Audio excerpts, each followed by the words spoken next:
So today we're covering the last Oricru. So while searching through the Xbox game store, we've come up with this cheap game. Then thought, why not give us a go in co-op? That's all there is to it, so let's jump in and see what the game's all about.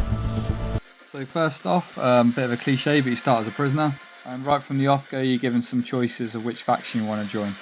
And this is dictated by a sort of morality system, so whoever you fight for and against goes up and down in points, and your reputation grows with each faction.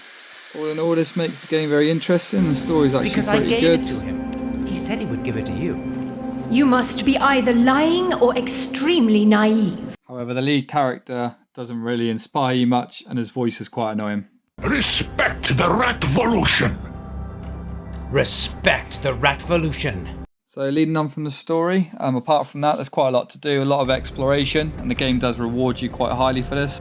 Just be careful of traps when you go in places, pulling levers and dropping through hatchways. You can help each other out if you're in co-op, of course, and this does become quite easy once you master it. This goes the same for the puzzles. They start off quite simple, and if you look around enough, you'll soon figure them out, but they're quite repetitive in some instances. But there are a few that are a bit more difficult and are challenging, so I give them that. All in all, I do like the way they've done it, and I think it's a good little thing they've added in there. And more often than not, this is the best way to get early good game loot.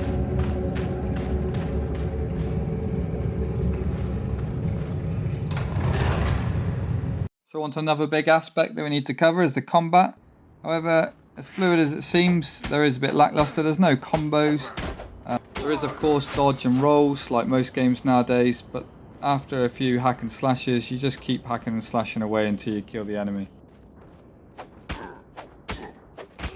And the further you get in, the more it's going to trail off, and the game doesn't really hold your hand, so at one point we ended up getting lost and not really knowing what to do.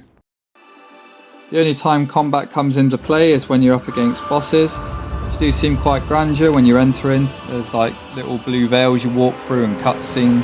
The bosses do come out of nowhere sometimes, and that's really good. But unfortunately, a lot of the smaller bosses, again, you can just hack away at nice and easily. I do like the fact that the environment comes into play quite a lot though. Each boss has its own environmental factors, which in fact were the thing that killed us the most when we were playing in co-op. I have to say also, this is probably one of the first RPGs we've played that we haven't managed to finish, and that in itself maybe says something about the game.